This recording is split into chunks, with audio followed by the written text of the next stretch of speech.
I'd be lying if I said that one of my favourite things about managing Sassuolo is getting to say Marco Quarto in every episode.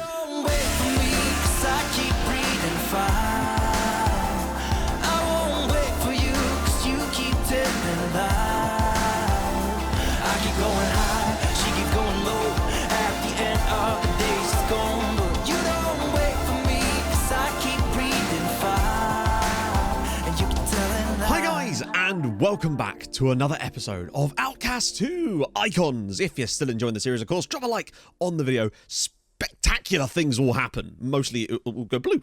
Today, we're starting on the page of Luca Moscatelli, our goalkeeper, who I've been mostly happy with this season.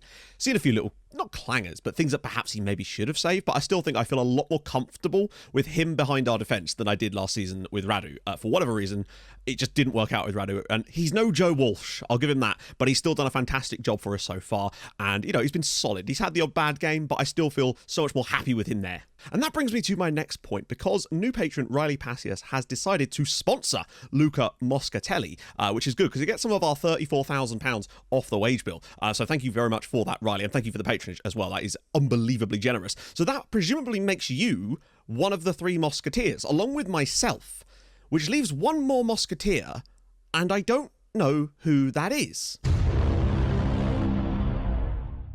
It seems like it's a man of mystery.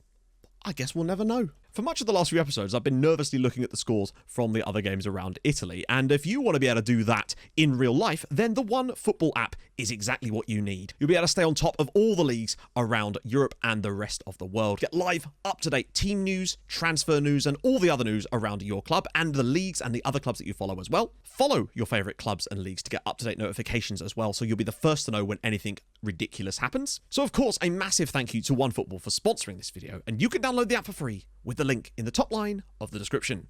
But in addition to goalkeeping, he's sort of gone a different way to our man Siggy Johnson and has decided to take up Taekwondo in an effort to sort of not control his aggression so much as get a bit more aggression out there potentially. However, it's somewhat backfired as he was demonstrating some of his wonderful moves on Benjamin Cabrera, and he's done a bad, and Benjamin Cabrera is going to miss 5 weeks with some damaged knee cartilage as a result of Luca Moscatelli kicking him in the knee. Now his kicking's only 13, so thank God for that. It could have been a lot worse if it was 20, but apologies, Benjamin. It's not exactly going to help us out. If you could just control yourself, Hitmonchan, for a bit, that would be fantastic. Or would it be Hitmonlee? Hitmonlee was more the kicking one, wasn't he? Today, we host top of the table Lazio. Disappointing in the last game against Sampa. We've had a few slightly results lately, but once again, and I know it's easy to say, well, we played well, but honestly, we kind of have still.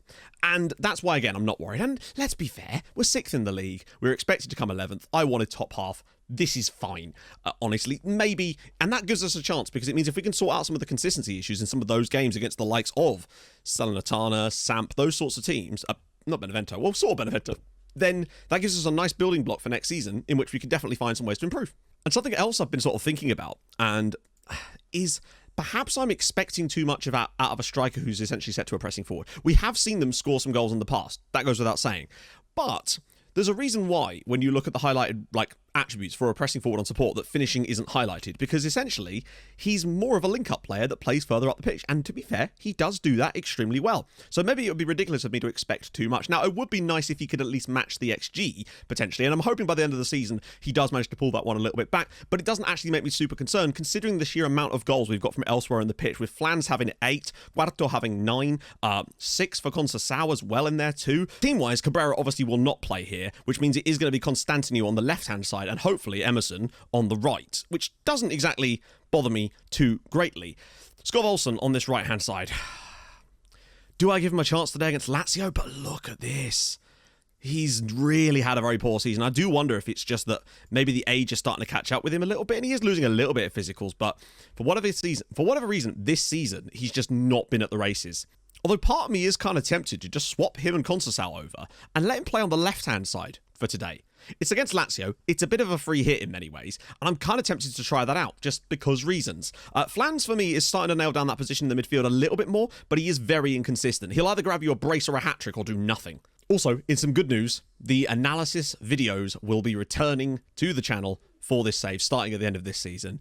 It's something that, for those of you who are unaware, what I used to do on my saves, particularly when it was one club, is at the end of each season we'd have a special, like a no face cam video where we go through all the deep dive stats and stuff to really try and analyse what went wrong, what went well, all the good stuff about the season. But it was always hard to do in this save because it's lots of half seasons where the data is kind of skewed, so it was kind of a bit pointless a lot of the time. But since I see us being at not Lazio, at Sassuolo for a little while, I feel like it's a good time to bring them back. They'll either be at 9 o'clock after the final day of the season episode, or if that's a Friday, then I can put it onto the Saturday, spread things out quite nicely as well. So there should be one, and I think it will be actually this Saturday, an analysis video coming up as well. And I'm excited to dig in because I think we kind of need it and hope for the best, really. We played all right against Lazio last time round.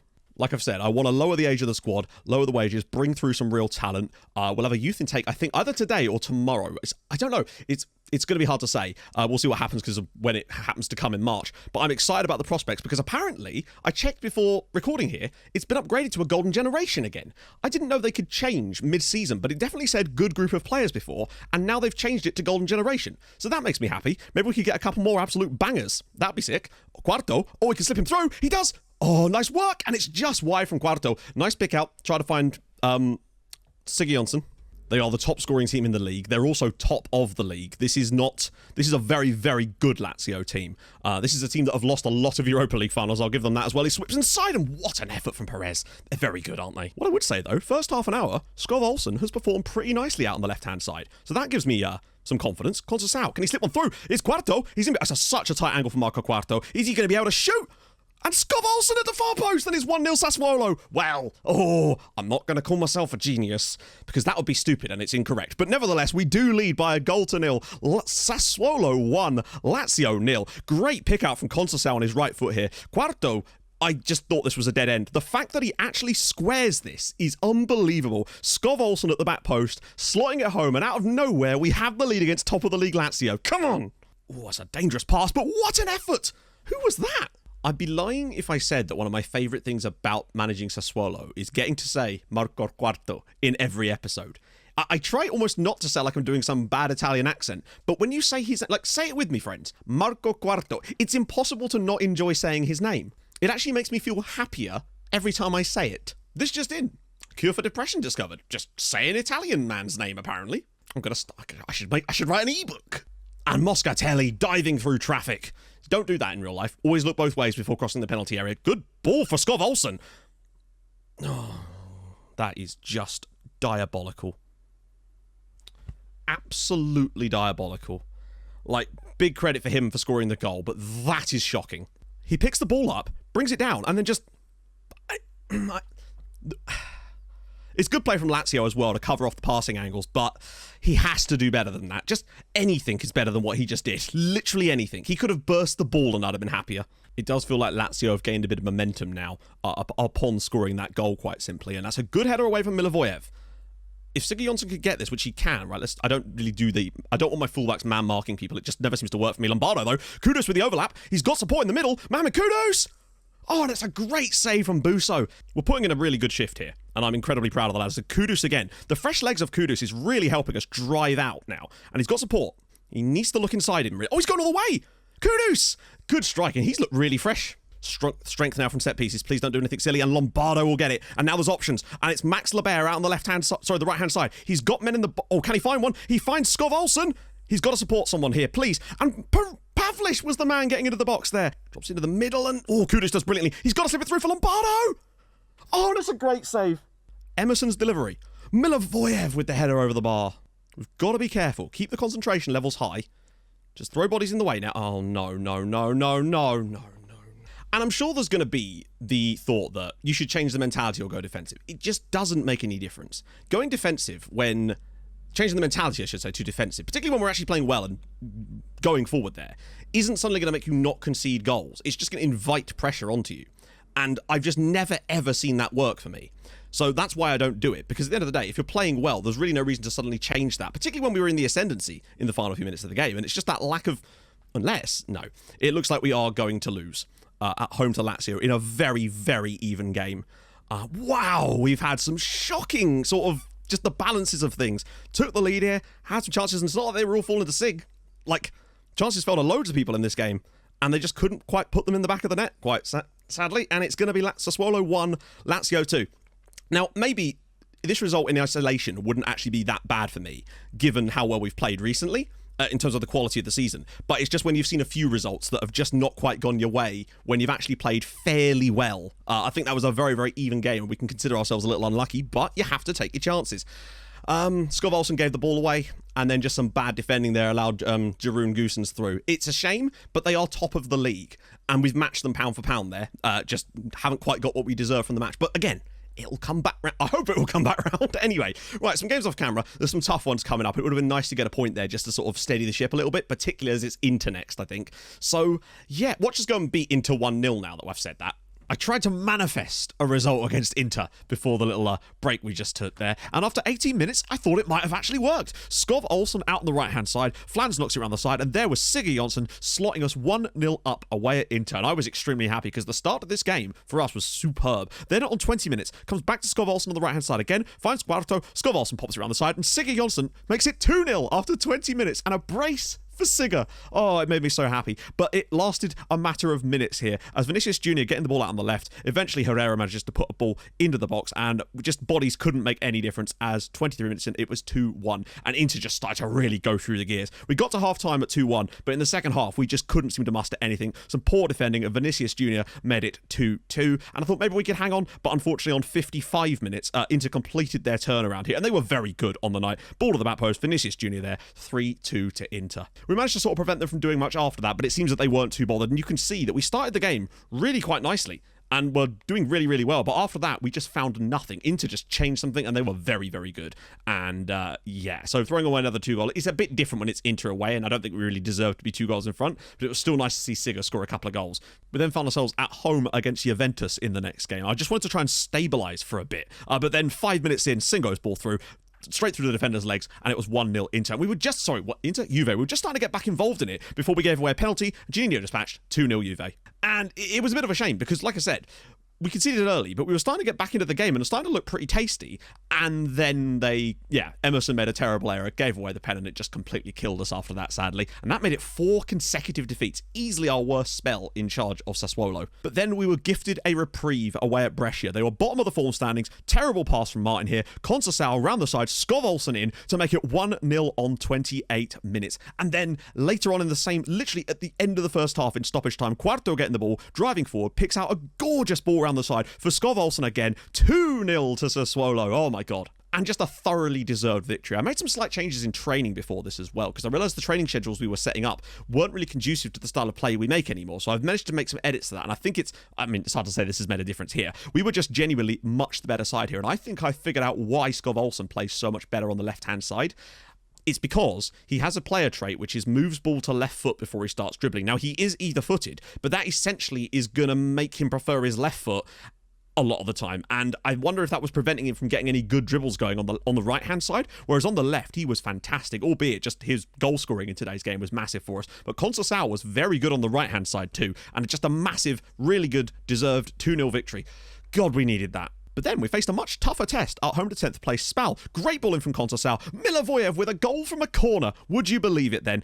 On 27 minutes, Conceição again getting the ball out on the right. A beautiful ball whipped in. Guardo gets past his man 2-0. And I was just like, finally, seeing some quality from us again. It was nice. And then, of course, they like buses again. Milivojev with another goal from a corner to make it 3-0 after 35 minutes. Then, at the start of the second half, Constantinu gets the ball out on the left-hand side. Pavlich puts a gorgeous ball in. There was Kudus. 4-0 Sassuolo just after the half-time mark there. We did, unfortunately, give up a goal in this game in the 75th minute. Just a really nice goal. Ball whipped to the back post from Gini and a great header from Pacifico, but it wasn't enough. 4-1 Sas. Now, okay, 4 probably does flatter us a little bit, but it's the inertia. I feel like we're probably getting a few goals that perhaps we should have got in other games, but Milivojev, we've only scored 4 goals from corners this season, which is not awful, but I would like more. But it's the fact that, firstly, he scored all of them, and in every game that he's scored a goal from a corner, he's then gone on to score a second goal from a corner. He did go off injured in this game, though, which was a shame.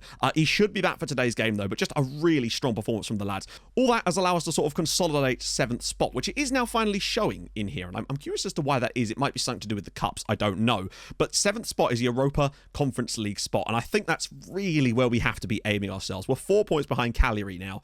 Maybe there's a chance we could catch Cagliari and Roma, but I don't know. I'd settle for 7th right now. We're 3 points above Genoa. Goal difference is huge compared to them. And we're 4 points above Milan. Pavlich, though, will be suspended for today as he's picked up his 14th yellow card of the season. I thought it would be 15 yellow cards, but it's actually not. It goes to... So it's like 5, 10, 14, 17...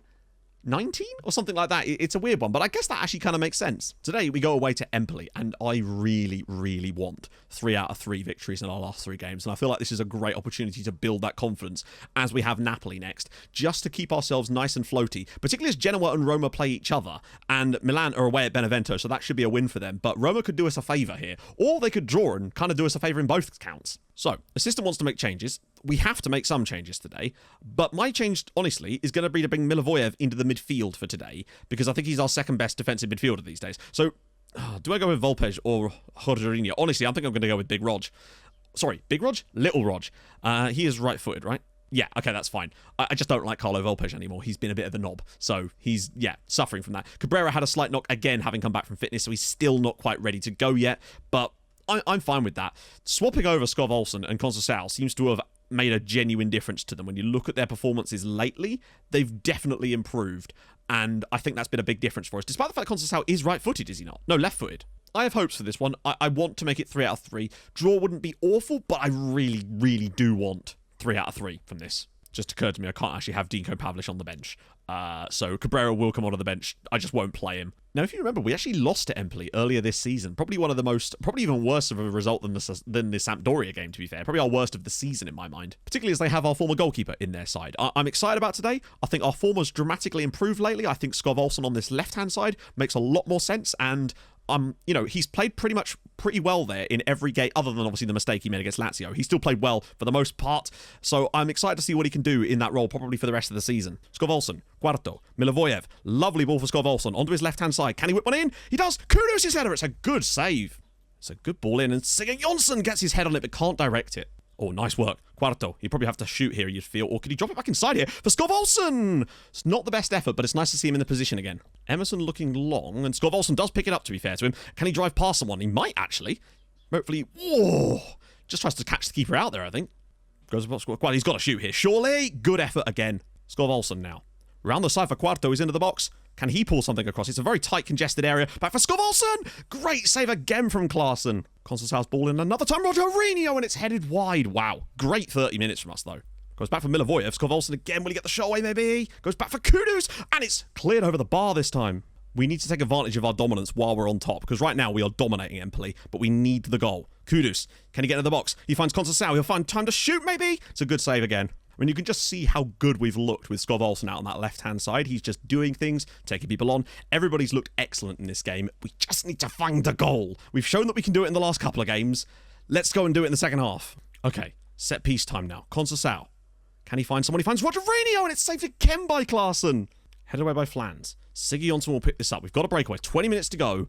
We've dominated every minute of this match, but if we don't find a winner, it won't matter. SecondYellowCard down the right. Could he go to the back post? He finds Marcus Paulo. It's blocked. Marcus Paulo again, and it's blocked. I just want to see a live com win, honestly. Feels like 2 or 3 episodes since we've won a live com game. Ball in. Flans! He's offside. Are you joking? Get your blocks in, lads. Good clearance from Odiarte. Right now, breakaway again. Try to catch them on a rare breakaway opportunity. SecondYellowCard, he might just go alone here. They're letting him all the way through. SecondYellowCard sets himself up. SecondYellowCard! Oh! Flicked away. SecondYellowCard brings it down again, finds Marcus Paulo. He's going to keep running down this left-hand side. Can he put a ball into the box? Goes back for... Oh, this is going to be a long shot, isn't it? No.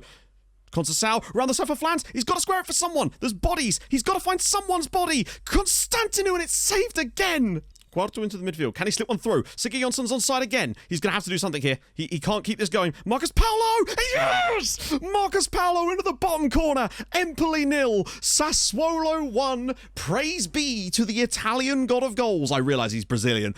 Oh my god, this game has been stressful as all hell. I just felt like we were on a hiding to yet another game without managing to take our chances. SecondYellowCard does well to pull this back. He just slips it round the side there. Marcus Paulo on his left foot. Empoli 0. Sassuolo 1. And god have we deserved that.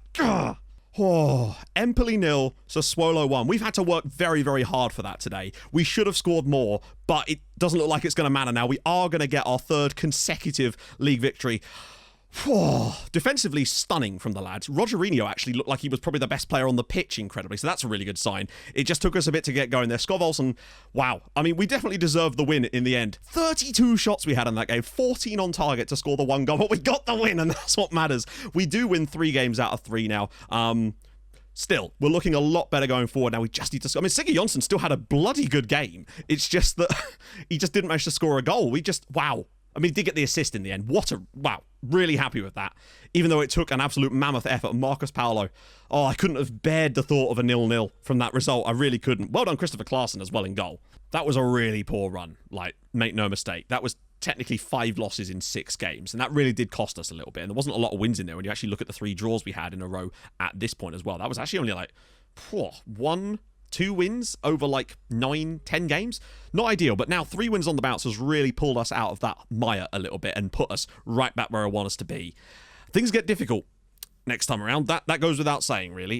It just does, as you can see. We've got Benevento in there too, which is good, but then Genoa, Roma, Milan. Those games are going to be huge. But you can see here that we've got 13th, 17th, 12th, and 15th in our final 4. As long as we're still in touch going into those final 4 games, we can do this. I'm just glad you guys finally got to see a live con victory. I'm genuinely trying to remember the last time we saw one.